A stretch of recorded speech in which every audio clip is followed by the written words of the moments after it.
Alléluia. Aujourd'hui, je vais, une fois de plus, envoyer une nourriture spirituelle. Alléluia. Un petit thème, la nourriture et la boisson qui tue les chrétiens. Alléluia. La nourriture et la boisson qui tue le chrétien. Ah. Alléluia. Nous allons prendre Jean 4. Nous allons lire certains passages pour comprendre. Jean 4, assez de versets, peut nous interpeller. Du verset 5 jusqu'au verset 34, ce chapitre nous parle de la nourriture, de certaines nourritures. Ah, je pose la question, quelle est cette nourriture qui peut tuer, qui peut affaiblir le chrétien?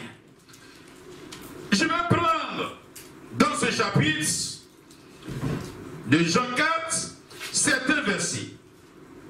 Pêle-mêle, prenons le verset 32. Jean 4, à partir du verset 32, c'est Jésus qui parle. Jésus l'a dit, j'ai à manger une nourriture que vous ne connaissez pas. J'ai, moi Jésus, à manger, je dois manger une nourriture que vous ne connaissez pas. Verset 33. Les disciples se disaient donc les uns aux autres, quelqu'un lui aurait-il apporté à manger? Jésus leur dit, ma nourriture est de faire la volonté de celui qui m'a envoyé et d'accomplir son œuvre. Alléluia. Voici une nourriture. Attention. Et lui, sa nourriture, c'est-à-dire ce qui doit rentrer en lui, ce qui va le faire grandir après, c'est de faire la volonté de Dieu. C'est d'accomplir l'œuvre pour laquelle il a été appelé. Toute nourriture peut nous faire grandir comme elle peut nous détruire. La nourriture, ce que nous percevons, peut nous faire grandir ou peut nous détruire. Alléluia. Amen. Si vous mangez assez de sucre, vous pouvez avoir certaines maladies, comme diabète. Si vous prenez la nourriture qui contient assez d'huile, de graisse, vous pouvez avoir attention parce que votre cholestérol peut s'augmenter. Alléluia.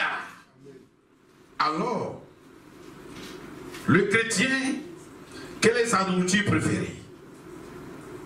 Quelle est sa nourriture préférée? De nos jours, nous venons tout doucement. Nous avons parlé de nourriture.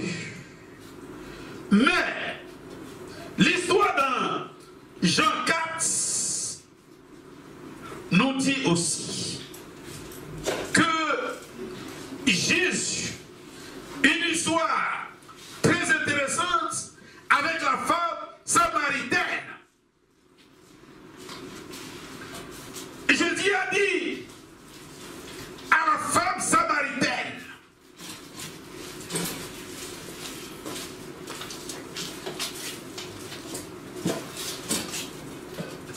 il a dit,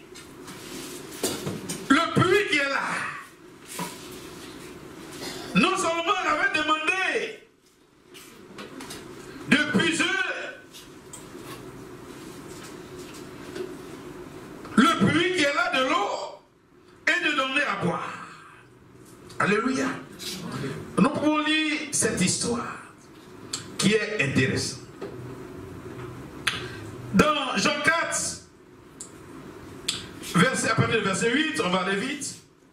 Nous pouvons lire à partir du verset 7 dans Jean 4. Une histoire aussi intéressante. Une femme de Samarie vient puiser de l'eau. Jésus lui dit, donne-moi à boire. Donne-moi à boire. Car ses disciples étaient allés à la ville pour acheter des vivres. La femme samaritaine lui dit, mais attends, comment toi qui es juif, me demandes-tu à boire, à moi qui suis une femme samaritaine? Il n'y a pas de relation, les juifs n'ont pas de relation avec les samaritains. Et Jésus lui répondit, si tu connaissais le don de Dieu, et qui est celui qui te dit, donne-moi à boire, tu aurais toi-même demandé à boire, et il t'aurait donné de l'eau vive. Alléluia. Amen. Seigneur, lui dit la femme, tu n'as rien pour puiser et le puits est profond. D'où aurais-tu donc cette eau vive?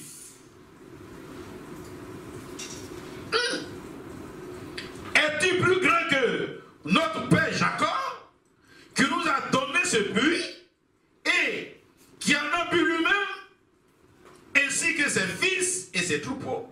Jésus lui répondit, quiconque boit de cette eau aura encore soif. Alléluia. Amen. Il y a des boissons. Quand tu bois, tu auras toujours soif. Et Jésus continue pour dire au verset 14. Mais celui qui boira de l'eau que je lui donnerai n'aura jamais soif. Et l'eau que je lui donnerai deviendra en lui une source d'eau qui jaillira jusque dans la vie éternelle. Alléluia. Amen. Ah, de l'eau, cette eau que vous buvez, que vous demandez, quand vous buvez, vous avez encore soif. Vous demandez encore. Vous demandez encore. Tout doucement. Vous êtes en train de comprendre que je ne suis pas en train de parler d'une nourriture physique.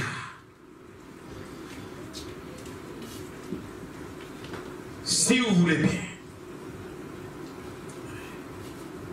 Lisons encore dans Jean.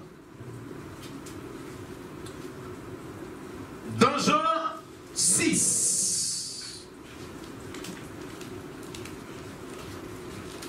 Jean 6, qui renferme assez de chapitres. Vous pouvez commencer à lire à partir du verset 28 jusqu'à la fin. Mais il y a un verset qui m'interpelle aujourd'hui. C'est le verset 49. Le verset 49 m'interpelle aujourd'hui.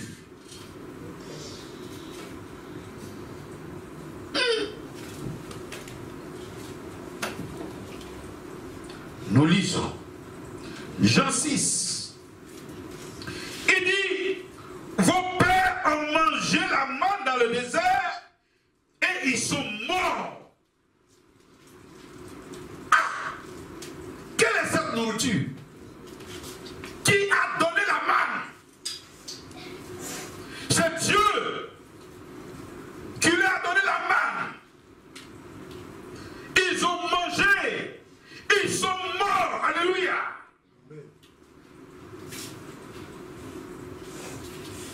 Cette nourriture peut nous tuer. Même quand la nourriture vient de Dieu. Il y a des nourritures qui viennent de Dieu qui tuent le chrétien. Alléluia. La nourriture, c'est un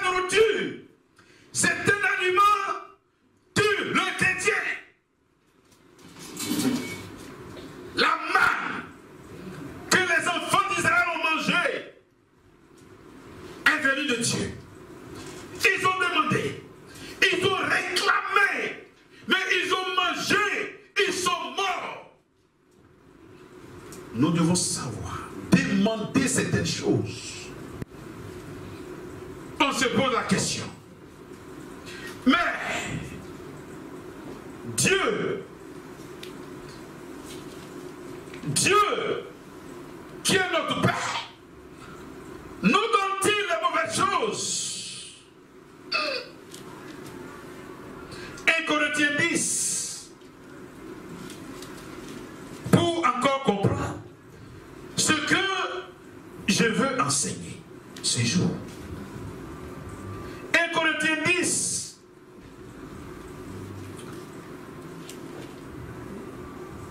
la Bible dit,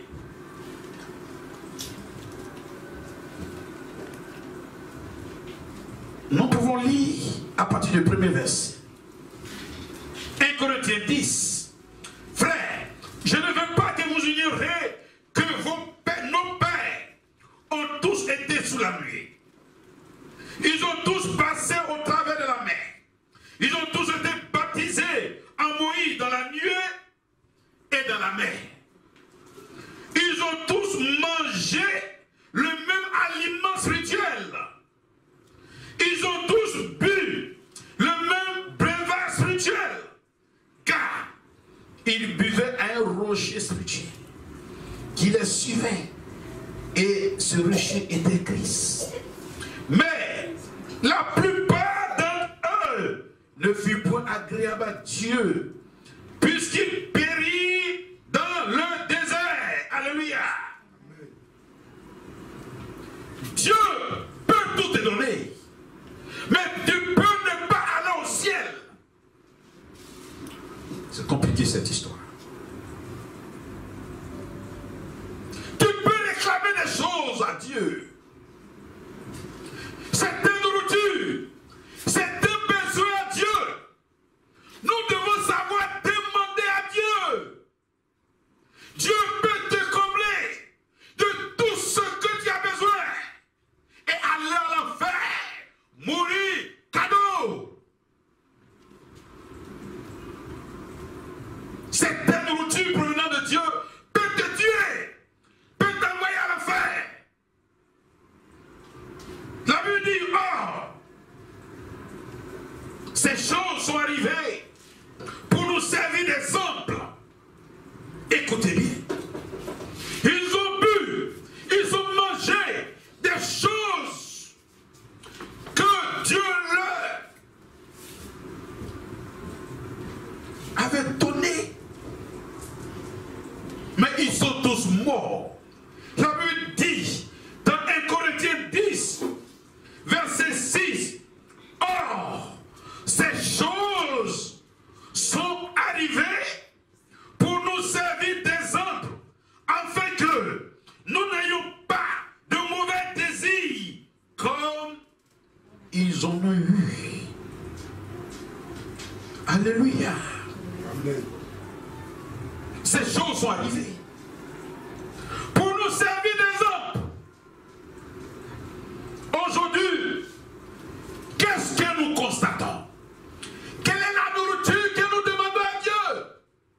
Je veux un enfant, une voiture, le mariage. Ah! Regardez les petits éveillés. Veillez de déblocage financier. Veillez pour le mariage. C'est une nourriture qui peut t'envoyer à l'enfer. C'est une nourriture dure. Parce qu'il y a des gens, après avoir eu l'enfant, après qu'ils ne soient mariés, la vie spirituelle est devenue comment? Ils n'ont plus la force de prier. Satan est rentré au milieu d'eux. Division, amertume, angoisse. Ils ont abandonné Dieu. Quelle est la nourriture qu'ils ont reçue? Ils ont demandé le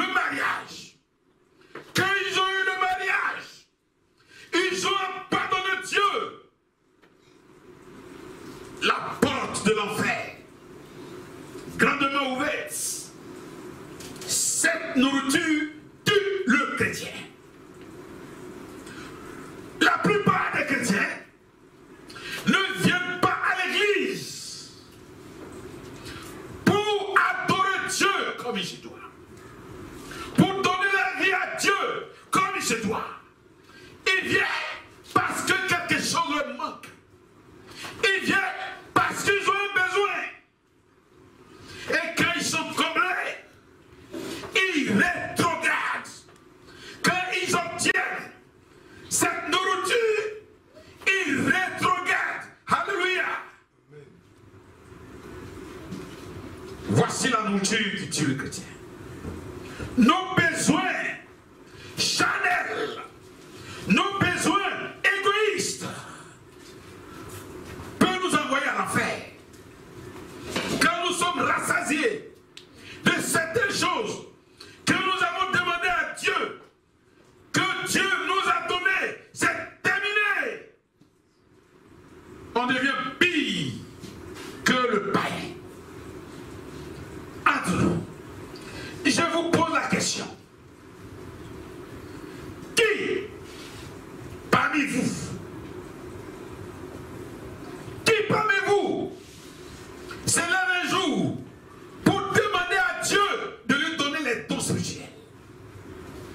Avez-vous demandé à Dieu de vous donner le discernement?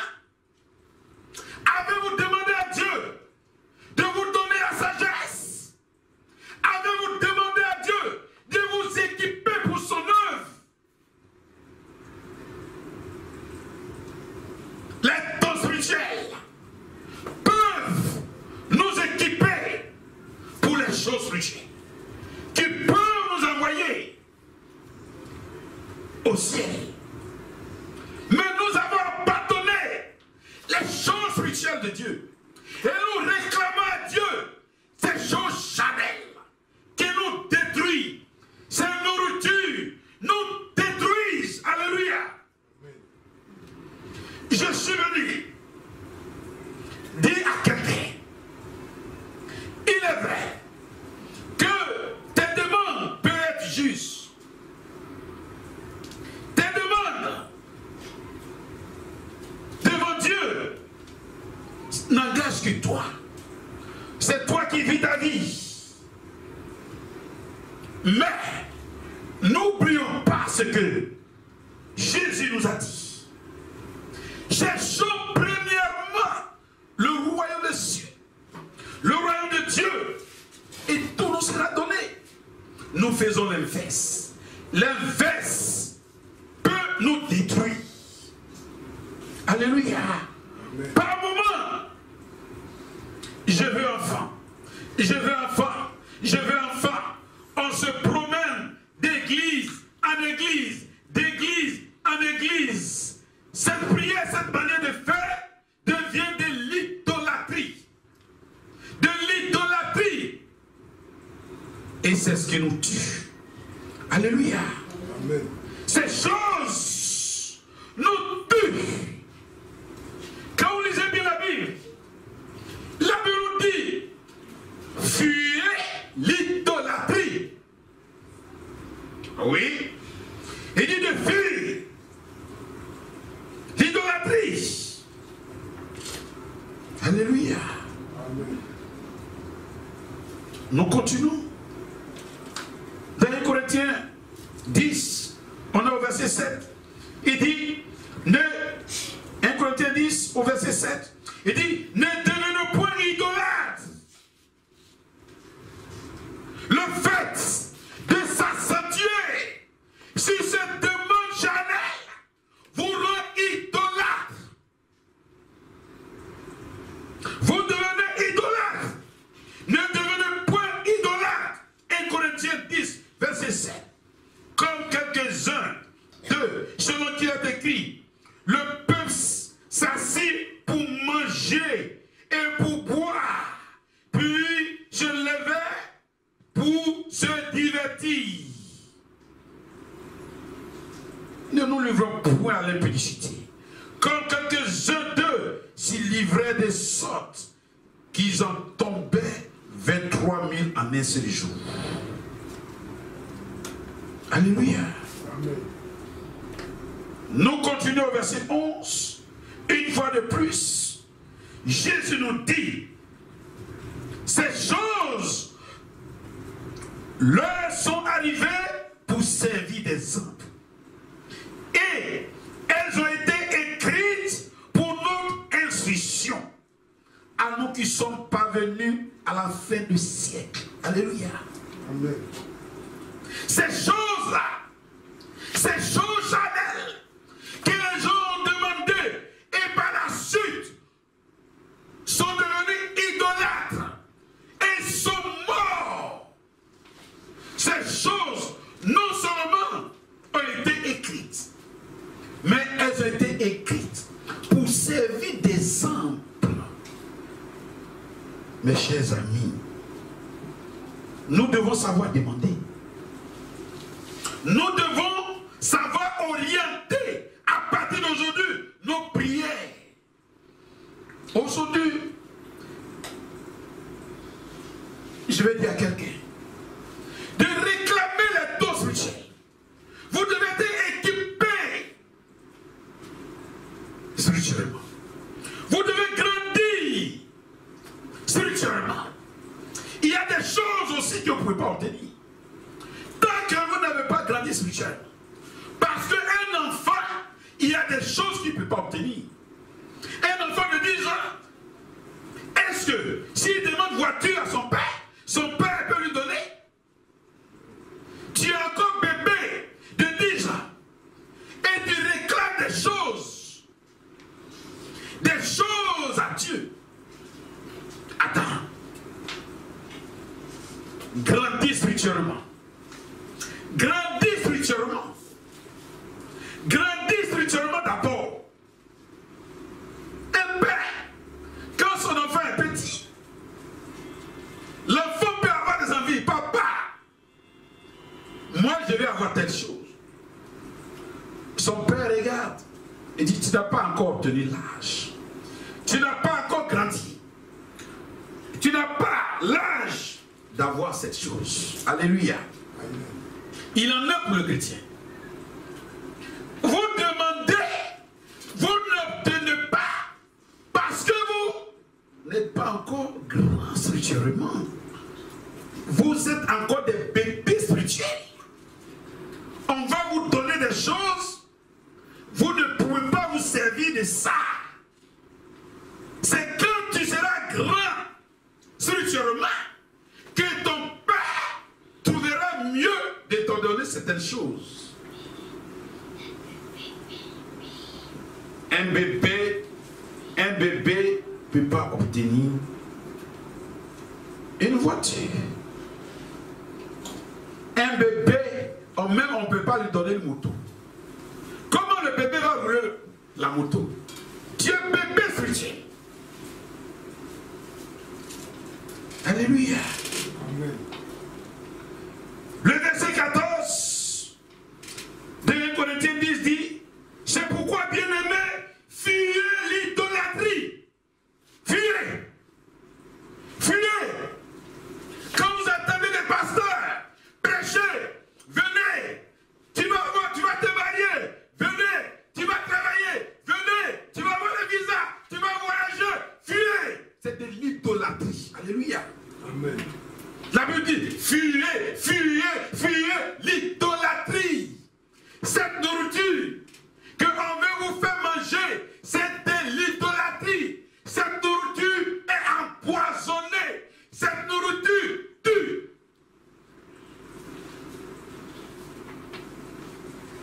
Alléluia. Amen. Dans Jean 6, verset dit, vous travaillez. Il dit travaillez, non pour la nourriture qui périt, mais pour celle qui subsiste pour la vie éternelle. Travaillez, Jean 6, verset 27. Le travail de Dieu que vous devez faire, ne demandez pas la nourriture qui périt. C'est-à-dire, quand vous priez, quand vous prêchez, laissez les choses charnelles. C'est Jean qui nous dit, nous pouvons lire cela. il est clair dans sa parole. Jean 6, verset 27. Il dit travaillez, non pour la nourriture qui périt, mais pour celle qui subsiste pour la vie éternelle. Et que le Fils de l'homme vous donnera. Car c'est lui que le Père, que Dieu a marqué de son sceau. Alléluia. Amen. Non pour la nourriture qui périt. Je vais avoir beaucoup d'argent. Chose périssable. Je vais me marier. On peut te divorcer. Je veux avoir un enfant. Ton enfant peut mourir. Ne travaille pas pour la nourriture qui périt, mais pour celle qui subsiste pour la vie éternelle. Travaillez pour la prédication de la parole de Dieu. Car toute chose passe. Seule la parole de Dieu ne passe pas. Alléluia. Amen. Tout passe. Toute chose passe. Seule la parole de Dieu ne passe pas. Vous voyez, quand Jésus a envoyé ses disciples, dans Matthieu 10, verset 10, il a dit aux disciples, n'envoyez ni sac, ni tunique, ni souliers, ni bâton. Alléluia. Amen. Ne prenez pas ces choses. Ces choses détruisent. Les gens insultent certains pasteurs à cause de leur vente.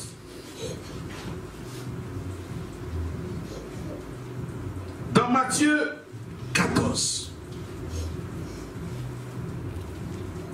quand les disciples étaient à Jésus, il y avait du monde, les gens avaient faim, ils ont demandé à Jésus. Mais Jésus, c'est là-haut, on va trouver quoi pour leur donner? Jésus a dit, donnez vous-même à manger. Donnez à manger vous-même. Il dit, mais nous on n'a rien. Alléluia. Romains 14, verset 17 dit, le royaume de Dieu n'est pas le manger, le boire, mais la justice, la paix et la joie par le Saint-Esprit. Alléluia. Amen. Le royaume de Dieu n'est pas le manger et le boire. Le manger et le boire que le chrétien réclame peut l'envoyer à l'enfer. Nous devons savoir, comme je vous ai dit tantôt, nous devons savoir demander certaines choses à notre Dieu. Aujourd'hui, soyons conscients. Revenons sur nos pas. Revenons sur nos pas.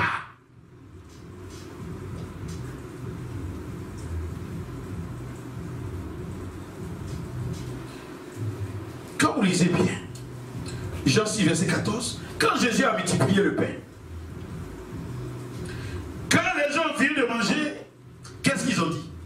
Ils ont dit, maintenant là, nous savons que lui là, c'est le prophète qui devait venir sur la terre. Alléluia. Amen. Ils étaient tellement contents. Oh,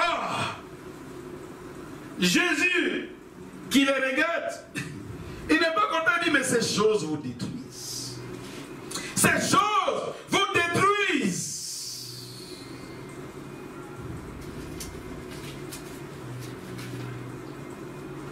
Jésus nous a dit,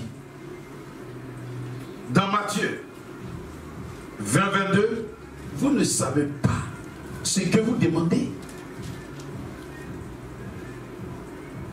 Il dit, vous ne savez pas ce que vous demandez. Vous ne savez pas. Vous ne savez pas du tout. Si vous savez que les choses que vous demandez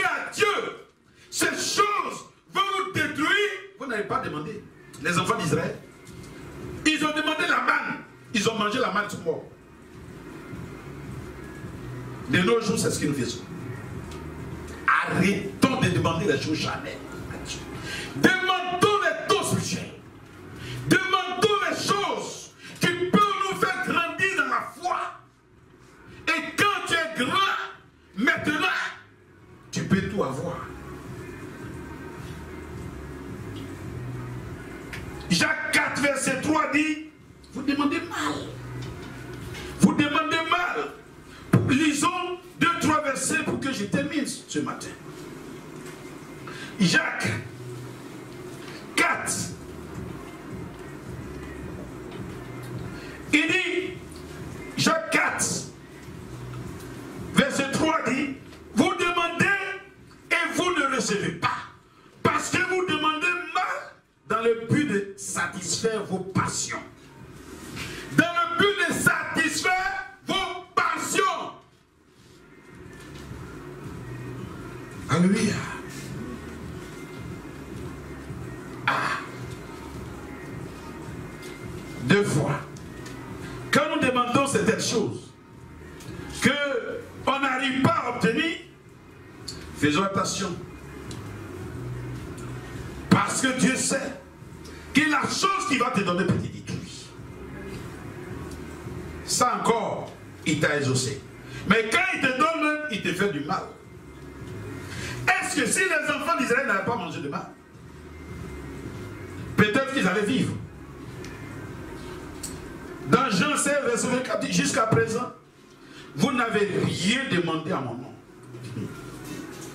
Vous n'avez rien demandé.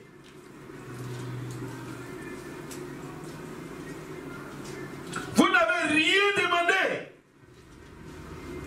à mon nom. Demandez et vous recevrez. Afin que votre joie soit parfaite. Attends, tu as besoin d'argent. Quand Dieu te donne l'argent, est-ce que tu as la joie? Est-ce que ta joie, tu peux avoir la joie, mais est-ce que ta joie peut être parfaite? Tu réclames l'enfant. Dieu te donne, des fois même l'enfant te donne un insomnie. Il devient gangster. Pourtant Dieu dit, demandez, vous recevez en fait que votre joie soit parfaite. Est-ce qu'on ne se pose pas la question? Que, mais attends, est-ce que ce que Dieu veut me donner là, est-ce que c'est vraiment ça? La chose est claire. Nous demandons mal. Alléluia. Je ne vais pas être trop long ce matin. Je vais donner quelques passages pour conclure ce message. Mais avant de conclure, je vais résumer ce que je viens de vous dire ce matin. Quand Dieu nous a dit de chercher d'abord le royaume des cieux, c'est-à-dire certaines choses qui peuvent nous aider à grandir spirituellement, certaines choses qui peuvent nous aider dans le spirituel, les dons spirituels, nous devons les demander d'abord. Grandir dans la foi, mûrir dans la foi. Et quand nous allons ouvrir la bouche pour demander, Dieu sait que nous sommes mûrs. Il peut nous accorder ces choses. Mais, étant enfant, étant bébé, papa, je veux manger bonbon, je veux manger bonbon, je veux manger bonbon. L'enfant pleure. Le père achète bonbon pour lui donner. Assez de sucre, ça donne maux de ventre à l'enfant. Assez de sucre, carie dentaire, ça casse ses dents. Mais Dieu le fait. Il y a des choses que nous réclamons à Dieu, mais Dieu nous donne. Il sait que ce n'est pas bon. Oui, il sait que ces choses peuvent nous détruire. Mais vous vous posez la question, mais attends, Dieu sait que ces choses-là peuvent nous détruire, pourquoi il nous donne?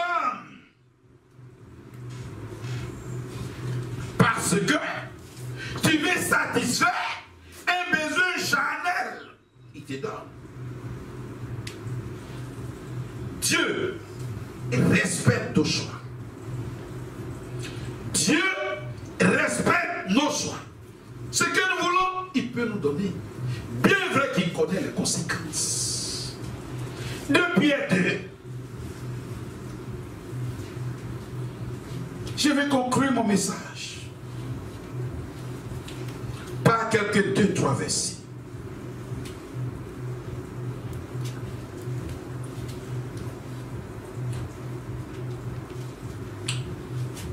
À partir du premier verset, je veux que nous lisons ce passage, quelques versets de 2 Pierre 2.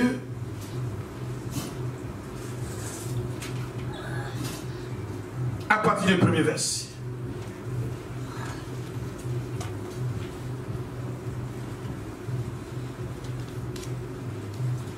Il dit,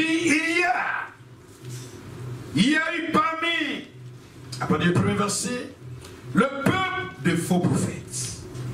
Il y aura de même parmi vous de faux docteurs qui introduiront des sectes pernicieuses et qui, régnant le maître qui les a rachetés, attireront sur eux une ruine soudaine. Plusieurs les suivront dans leur dissolution. À la voix de la vérité sera calomnié à cause d'eux. Verset 3. Par cupidité, ils trafiqueront de vous au moyen de paroles trompeuses. Eux que menacent depuis longtemps la condamnation et dont la ruine ne sommeille point. Car si Dieu n'a pas épargné les anges qui ont péché, mais s'il les a précipités dans les abîmes de ténèbres et les réserve pour le jugement. S'il n'a pas épargné l'ancien monde, mais s'il a sauvé Noé, lui 8e, ce prédicateur de la justice, lorsqu'il fut venu le déluge sur le monde impie, s'il a condamné à la destruction et réduit en cendres les vies de Sodome et de Gomorrhe, les donna comme exemple aux impies à venir. Vous continuez, vous continuez, vous continuez, vous continuez. Et vous allez plus loin au verset 17. Il dit ces choses-là que les gens suivent partout. Ces gens-là qui donnent la nourriture mortelle. Ces gens-là sont des fontaines sans eau, des nuées que chassent les tourbillons. L'obscurité des ténèbres leur est réservée.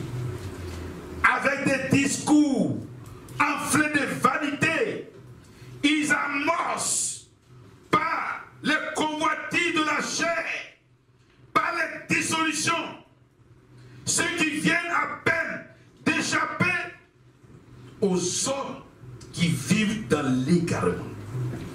Ils leur promettent la liberté. C'est pas tout. Ils leur promettent tout. Tu vas te marier, tu vas voyager, tu seras ceci, tu seras cela, tu seras heureux. Ils leur promettent la liberté. Quand ils sont eux-mêmes esclaves de la corruption. Car chacun est esclave de ce qui a triomphé de lui. En effet, si, après avoir s'être retiré détruire le monde par la connaissance du Seigneur et Sauveur Jésus-Christ. Ils s'y engagent de nouveau et sont vaincus. Leur dernière condition est pire que la première. Car mieux valait pour eux n'avoir pas connu la voie de la justice que de se détourner après l'avoir connu le saint commandement qui leur avait été donné. Il est arrivé ce que dit le proverbe vrai. Le chien est retourné à ce qu'il a vomi. Et la true s'est lavée. La true s'est lavée, s'est vautrée dans le bruit. Alléluia. Amen. Mes chers parents, il y a des nourritures, il ne faut pas manger. Il ne faut pas manger. Si tu manges, il faut manger l'essentiel. Fais attention. Proverbe nous dit, Proverbe 25, verset 16. Avant de terminer. Proverbe 25, verset 16. Nous dit ceci. Si tu trouves du miel, n'en mange que ce qui te suffit. Si tu trouves le miel, n'en mange que ce qui te suffit. De peur que tu n'en sois rassasié et que tu le vomisses. Alléluia. Amen. Si tu trouves le miel, mange ce qu'il te faut. Il ne faut pas exagérer. Tu risques de vomir. Je termine par Matthieu 6.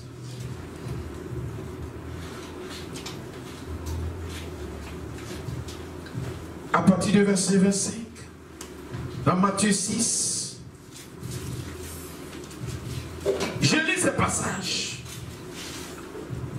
pour que nous puissions comprendre ces choses. Dieu nous dit dans sa parole. Dans Matthieu 6, à partir du verset 25, il dit: c'est pourquoi je vous dis, ne vous inquiétez pas de votre vie, de ce que vous mangerez, ni pour votre corps de quoi vous serez vêtus. La vie n'est-elle pas plus que la nourriture et le corps plus que le vêtement? Et regardez les oiseaux du ciel. Ils ne sèment ni ne boissent. Et ils n'amassent rien dans les greniers. Et votre Père céleste les nourrit. Ne valez-vous pas beaucoup plus que qui de vous, par ses inquiétudes, peut ajouter une coudée à la durée de sa vie? Et pourquoi vous inquiétez au sujet du vêtement? Considérez comment croissent les lits des champs. Ils ne travaillent ni ne filent. Cependant, je vous dis que Salomon même, dans toute sa gloire, n'a pas été vêtu comme les deux.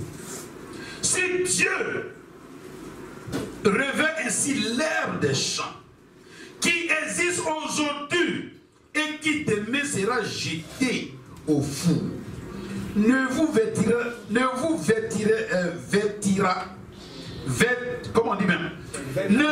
vêtira-t-il pas à plus forte raison, gens de peu de foi? Alléluia. Amen. Gens de peu de foi. Ne vous inquiétez donc point, verset 31. Et ne dites pas, que mangerons-nous? Que boirons-nous? Que serons-nous vêtus? Parce que c'est ces choses-là qui font courir le chrétien de gauche à droite. eux, ils cherchent la nourriture qui périt, qui tue. La Bible dit, verset 32, car toutes ces choses, ce sont les païens qui les recherchent. Toutes ces choses que vous poursuivez, toutes ces choses que vous demandez, ce sont des païens. Le chrétien est devenu pire que le païen. Ce sont les païens qui les recherchent. Votre Père Céleste sait que vous en avez besoin. Alléluia. Amen. Il connaît vos besoins. Cherchez premièrement le royaume et la justice de Dieu. Et toutes ces choses vous seront données par-dessus. Ne vous inquiétez donc pas du lendemain, car le lendemain aura soin de vous-même. À chaque jour suffit sa paix. Amen. Amen.